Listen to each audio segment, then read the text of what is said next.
Hey, this is BJ. Thanks for listening to our show's podcast. If you're a fan of all things geeky, you should check out my other podcast, BJ Shea's Geek Nation. We have new episodes every day, and you can check it out at bjgeeknation.com. Your driver's license is important so you can get back and forth to work, get your kids to school, and back and forth to daycare. If your license has been suspended because you can't pay your tickets, you can't do any of those things.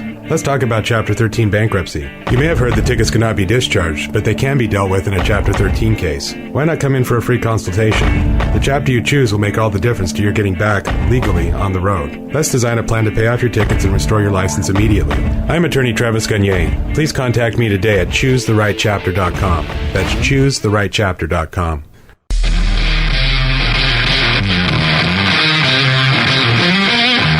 KISW, The Rock of Seattle. I've always heard that public speaking was people's number one fear. But we got a new one. Yep. Got a new one, buddy. Yeah. Matter of fact, Public speaking is your fear? not mine. Oh, okay. Yeah. I was always weird. I actually am the other way around. I am afraid of talking to people one-on-one, which most people don't have a problem with. You know, I'm on the same boat as you. It's harder for me to be, not one-on-one I'm okay with. It's 4 or 5 people in a setting, hanging out somewhere, like whether it be at a party. Yeah. I typically just dip out, not leave, but I just sit back and listen and maybe swoop in with a couple lines here and there. But if the conversation's fully focused on me, I get real red in the face, and I'd rather speak in front of, like that time I spoke in front of 60,000 people before the Metallica show. Yeah. That I was more at ease than if I was in a room with 4 people that I didn't really know. If it's us, it's fine. But if it's people I don't really know, man, that's awful. Or even like at a party and you only know like the host and you kind of follow him around like a sad puppy because you're just like, I don't know if I can talk to people right now. Even when like my wife, so we'll go to her friends and I know them all and they're all awesome people and it'll be like a housewarming party. I'm still like a puppy attached to my wife's leg. Like I just don't like. She's like, I'm going to go to the bathroom, and I'm like, don't leave me. I'll go with you. She's like, it's not one of those like. You don't understand. I'll just wait outside. I'll guard the door. What am I supposed to do while you're in the bathroom? She's like, talk to the people you know. That scares me. I know it baffles my wife. She's like, I don't understand. I don't know people like that. And I'm like, well, it's the other way around though. But I put me on a stage doesn't bother me at all, and it terrifies a lot of people. I think it's funny because I feel like we're all the same thing. Well, look what we do for a living. I know, but you would think at least one of us would be more comfortable talking to, an intimate group of people as opposed to thousands of people. And I'm fine with the opportunities we've had where we're at the amphitheater, the arenas, or the stadiums and talk in front of that large number of people. Yeah. But if it's like a club and there's 100 people, that to me is way more terrifying because you can make eye contact with everybody there. When it's like one of those giant places, you just kind of look past everyone like, just how you doing? And then people just scream. Yeah, I got over that doing comedy. Yeah, because so I was able to get over that one where it's like I can talk to I've done rooms of comedy with 3 people in there, so I can actually, if I'm on a stage, I can talk to any number of people, but I got to be on a stage or I'm terrified. See, and it's like, well, when we spoke in front of the high school last year, that was the worst. It was so nerve-wracking as opposed to when we do like concert announcements because you can say anything. You can be like enchiladas, and people are going to cheer. Whereas you go to the high school and they're just judging you. Oh yeah, I was sweating. Oh, dude, and it wasn't the worst because of the play. I mean, everybody was great there. The staff there was awesome. The faculty were great. The kids were fine.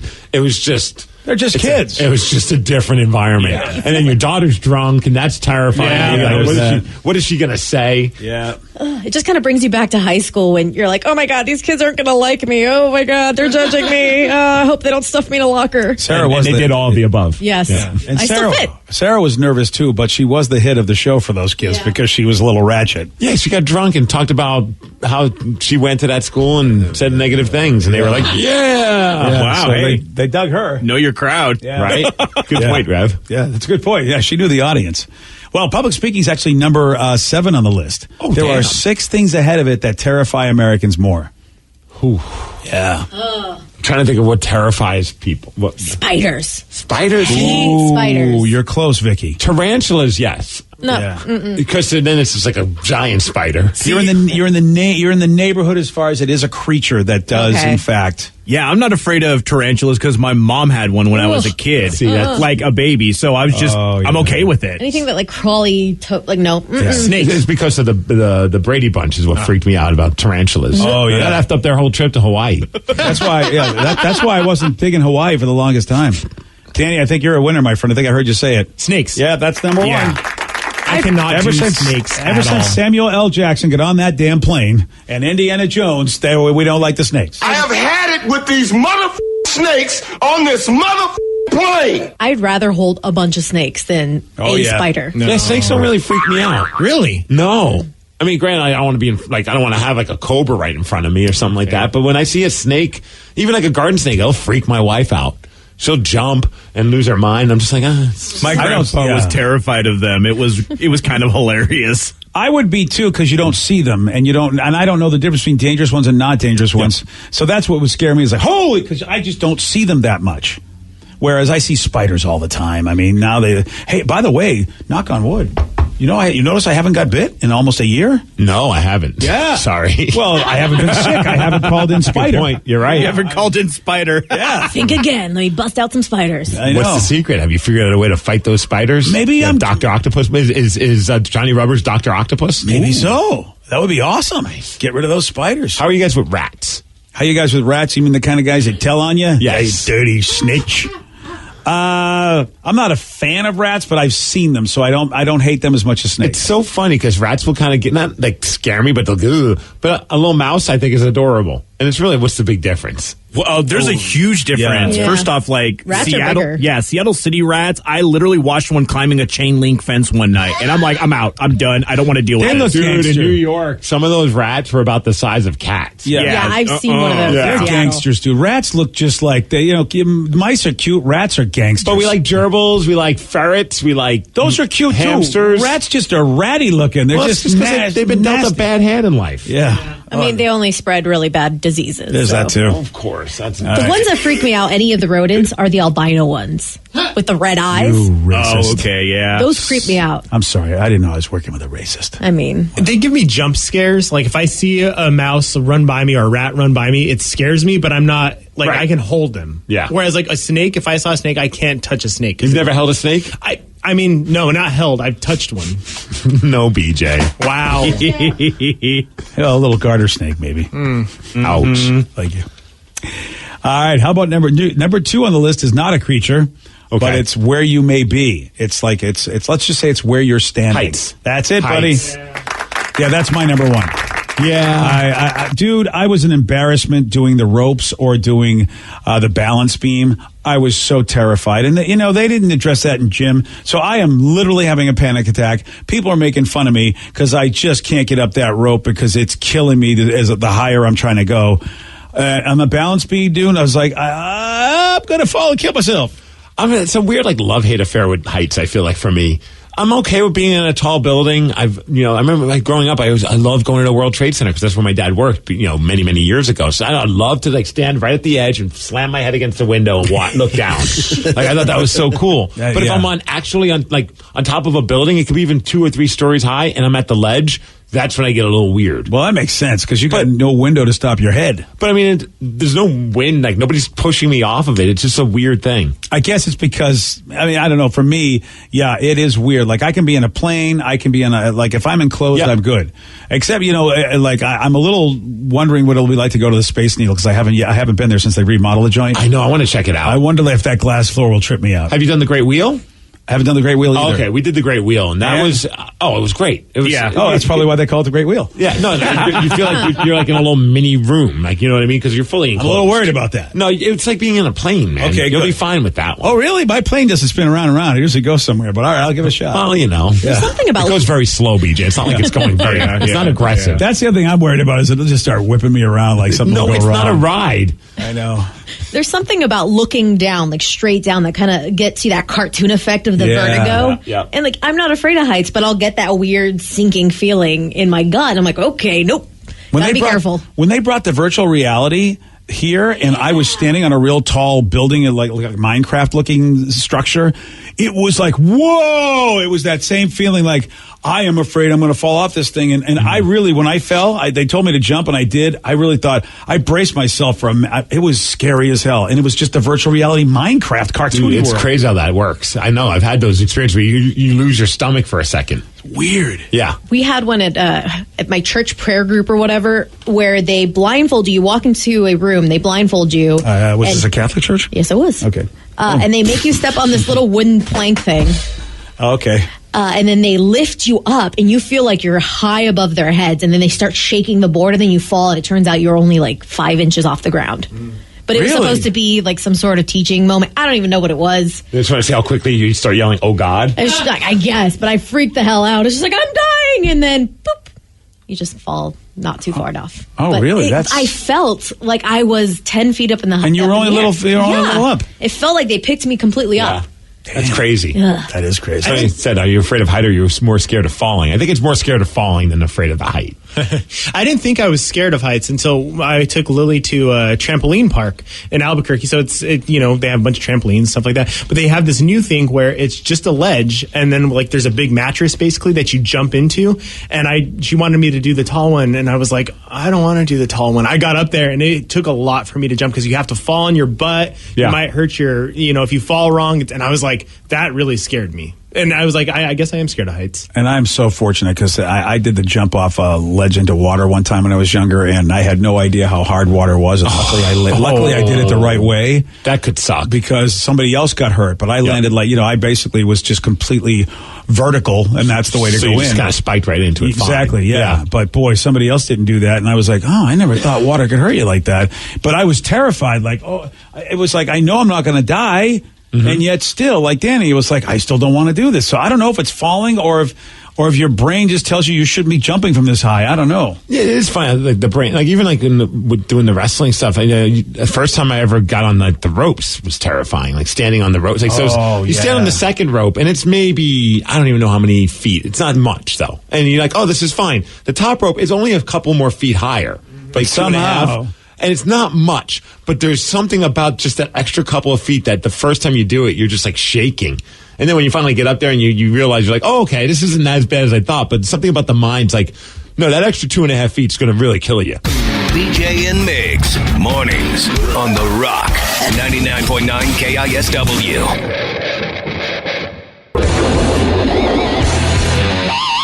99.9 KISW, The Rock of Seattle. An Illinois daycare worker accused of being drunk while watching babies has been arrested and charged. Good old Regina. Regina. Yeah, I should have known her name was Regina. Regina. Yeah, she was charged with 2 counts of endangering a child, 1 count of reckless conduct. According to the cops, a mom went to pick up her kid from the daycare, and when she got there, police said that she saw Regina fall to the ground. And the mother told police that Regina was holding the child when this happened. Whoa. Yeah.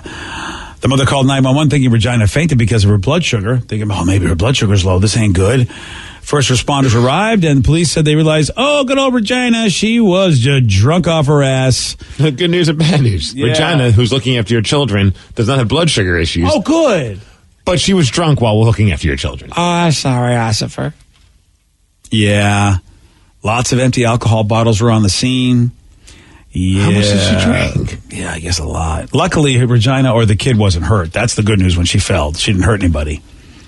And Regina said she was sorry for what she did, so she wasn't, at least she wasn't drunk enough to go, F all you people. You know what I mean? She at least, I guess, sort of felt bad. Look, I'm not saying, I'm sure there's some jobs where you could easily just show up with a couple drinks in you. Yeah. You know what I mean? There's certain places that, hell, you can maybe even be completely rip-roaring drunk while working there. But I feel like the one place that you should absolutely not be drunk is when you're looking after somebody else's child. And the problem is you got a lot of somebody else's childs that you actually have to look after. Right. And that will make you want to drink.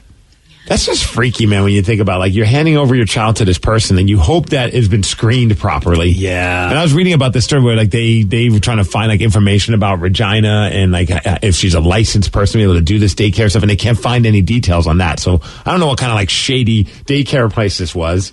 You'll be surprised. Maybe it was a bar/daycare. There's a lot of daycare places that are really not very official. I don't know what you have to do to be qualified to be in that business, but the bar seems to be very, very low.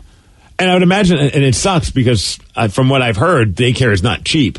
So there's some people out there that maybe can't afford good daycare, and so they say, Regina's Daycare Center and Drink Emporium, it's only $300 a week. You know what I mean? Or something along those lines. Now, daycare, that sucks. Daycare started becoming popular when I was in my 20s, and so my wife and I had a decision to make because, when I was working in the business, I wasn't making a lot of dough, but we looked at each other and said, look, maybe we'll just scrimp. I don't know if we want to trust our kids with somebody else because it was so new. We weren't sure, what qualifies anybody to take care of the kid better than I would? And you hear too many of these stories, some people just snapping. And yeah. I mean, I get, probably being around kids all day, it makes you want to drink, but maybe you should wait until after you're done with your shift before you go hit the bottle. Exactly. So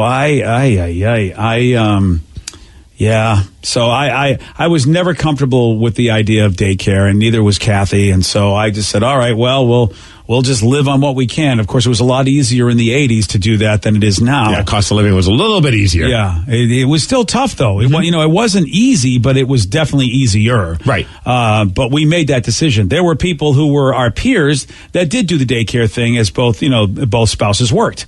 We just said, you know what, we're going to struggle a little bit. We won't get to have some of the nice things that you guys have because we just don't think. But at least a drunk person's not watching your child. Exactly. I mean, I get that's a fair trade-off. Instead, I was, and I think maybe actually, now that I think about it, maybe a drunk person would have been better for my kids. Right. Yeah, now that I think about it. Somebody says we had a garbage truck driver hide that he was drunk. He rolled the garbage truck in a ditch while driving to his route. Oh, wow. Man. That's rolling a garbage truck? That's quite a cleanup. Yeah. Those things are huge. I just to see one roll would be kind of awesome, to be honest. Seriously, dude? I mean, just like that or a cement mixer, just seeing that rolling along, that would be amazing. Man. I want to see that now. Have you been to work drunk? Have I been to work drunk? I've gotten drunk at work because, you do one of those radio things to see if you can get drunk on the air. Yeah, we did that absent show. Obviously, I was blacked out when we did that. I know. You were. But I was doing that for the good of radio. Yeah, you were. I'm too much of a control freak to go to work drunk. Because, Hair Club has said, like he said, wouldn't be bad if you came in hungover once in a while. He says, it's great radio. I remember early on when I met him, he says, it's great radio when you come in a little hungover. And I'm like, I am too much of a control freak. That'd be too crazy. I don't want to do it. The only time I've ever showed up under the influence, it wasn't radio. It was when I used to work in college at the Ames, which was kind of like a Target. Oh, yeah, exactly. I remember Ames. Department store and more kind of a place. It was like, if you don't got money, Ames is your place. And I just remember getting either drunk at the fraternity house before I'd head there or get stoned beforehand and ride my bicycle, which was... Oh, yeah. such a stupid sight. Yeah, it's not drinking and driving if you're on your bicycle. No, nobody's going to know. No. And, I mean, that was... But by mid-shift, you're just miserable because you're not able to maintain. A lot of people do, dude. Especially during the holiday season. Sarah and I went to a department store. Mm-hmm. This girl was baked because we were asking questions at the register about different outfits. Do you have this? Dude, the answers, her eyes, it was quite a party. Mm-hmm. She'd be like, is that the one you want? Yeah, we're looking. Do you have another one of these? That one? And I'm like, whoa, you are so wake and bake. She had to be like, maybe, if she was lucky, she was 21. Yeah. And I'm looking at her, dude, she was gone. I remember that recently I've been at a food court in a mall. And it was just like, you could just tell this person was not there anymore. See you later, baby. Right. They just had a safety meeting outside the mall. Yeah. And they came back for their shift. Yeah. I mean, they were forgetting the order, and it was two things. Yeah. What'd you want again? I just wanted two things. Could I just get a drink and a piece of food? Is that okay? So, do you want that food with the drink? No, forget about it. Is that small or medium or large? Oh, man, it's like, wow, bro. Dr. Pepper? No, Diet Coke. Yeah. Okay, a Diet Dr. Pepper right away, sir. But it was entertaining because I'm like, it's not harming anybody. Well, that is the funny thing. When you get Stoney McGee, you're just like, that's when I'm kind of like, I'm going to see how much he can remember and what happens. Right. I might get this food for free. This will be great. Hope he forgets to ring it up. Yeah. Oh, yeah. That's very, very possible. Vicky, have you ever gone to work under any influence or anything? No, I've never gone to work under the influence, but I've gotten under the influence at work. Well, because you worked in the restaurant industry. Yeah. So, I think that goes without saying, right? Yeah. There were a few times where all the customers were jerks that day, and the bartender just looks at me. It's like, would you like a mimosa? No. Or sometimes it'd even be, we had code words. Would you like a Coke, no ice? Oh. So we had code words on how to give the kitchen alcohol when they were being jerks. It's like, hey, can I get a Coke, no ice for, our head chef over here? Oh, nice. I like that code word. I'm going to try that and see if the rest... Well, I mean, it was just between us. But I bet a lot of restaurants have code words. What if I walk in and do a code word? They look at me like, what? If you ever hear that there's a unicorn in the restaurant, that's not a good thing.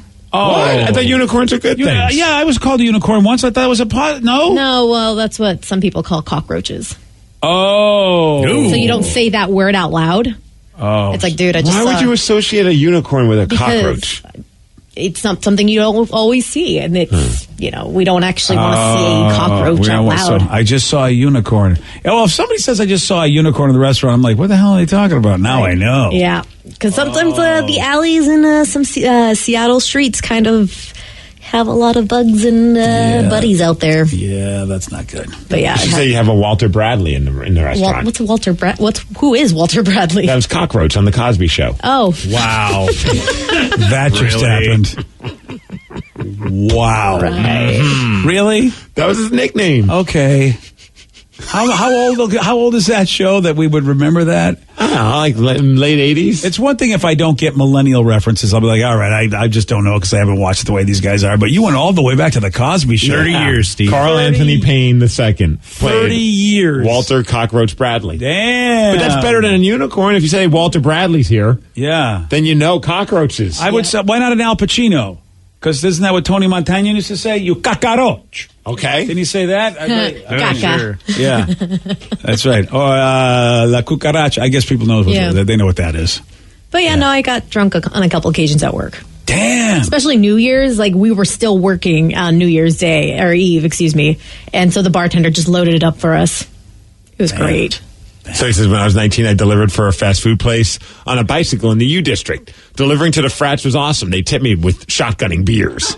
Hell yeah. Jeez, by the time you come back to work, you're just not able to even, like, what's going on with that? He's swerving on his bicycle. So that is a cool college way to get it done because you don't got a lot of money, but you probably got some beer hanging around. And you give a tip, and usually the same age of the delivery driver is going to appreciate that, or bike rider if you're driving that stuff. So he says, I work for a food delivery company. The number of people that come to work baked is astonishing. And the best part, they think that they're fooling everybody. Yeah. I just always loved that when somebody would come in there trying to act like and I look at them like, dude, you just blew your cover. Like, how? Like, well, just by saying how you blew your cover. Yeah. Oh, man. Dude, once the day before I started my restaurant job a couple years ago, my friend took me to a pot cooking class. And then I proceeded to eat some of the crackers they had, and they were delicious. And of course, you're stoned, so you eat more crackers. Oh, boy. I ended up stoned for over 24 hours, so I had to go into training the next day, stoned out of my mind still. Yeah. And luckily, my cousin was my trainer, so I'm like, I'm so sorry, I'm so stoned right now, I don't remember anything. Oh, that's really lovely. Cousin's like, I'm glad I gave you this job. Yeah, and I haven't touched edibles in a while. Yeah. This is nice. I can confirm in pest control, and we do a lot of restaurants in downtown Seattle, ones you would never think they have the unicorns. Yeah, I guess it's just inherent with the business. You got a lot Or of the food Walter around. Bradleys. The Walter Bradleys, yes. Okay. That was, I think, though, of all those, remember the sitcoms back in those days had the best nicknames for They did. Cockroach was a good one, but Growing Pains. Boner? Yes. Boner. Boner. Yes. Yeah. Boner. Why would you call somebody Boner? Well, his last name was Stabone. I get that, but still, how did Why they do think I they could get know away this? with that? How would that? Well, I know why you know that because that's the only thing you ever did was watch TV back then. Yeah, I watched a lot of Growing Yeah. Pains. Yeah. I mean, that was Leonardo DiCaprio's best work, if you ask me. Cockroach. I used to like Rerun on What's Happening. Rerun was the best. Rerun had the greatest name. Remember when he got busted for bootlegging a Doobie Brothers concert? Yeah. Shouldn't have been dancing while bootlegging it there, Rerun. Rerun. I was afraid to ever bring a recorder to a concert because of that. Oh, really? Yeah, I was like, Rerun got effed. Yeah, he did. Today's podcast was brought to you by Travis Gagne, bankruptcy attorney. He's here right now and has agreed to answer more of your questions about bankruptcy. I have lots of tickets that I haven't paid. Can those be discharged through a bankruptcy? Yes, there are some limits on what we can do with tickets. Tickets cannot be discharged in a full bankruptcy. In a Chapter 7 case, that won't help you get your license back. But in Chapter 13 reorganization, tickets are dischargeable. Most types of tickets are dischargeable. So you would have to pay back some of the tickets in a Chapter 13 case, but the vast majority of them could be discharged if you complete the plan. And again, you would get your license back right away when you filed the Chapter 13 case, as long as the only reason you don't have your license is because of failure to pay your tickets. But the Chapter 13 process will help you get your license back and repay a small portion of your tickets in most cases, and get your license reinstated almost immediately. Thanks, Travis. If you have more questions about bankruptcy, you can reach out to Travis anytime at choosetherightchapter.com.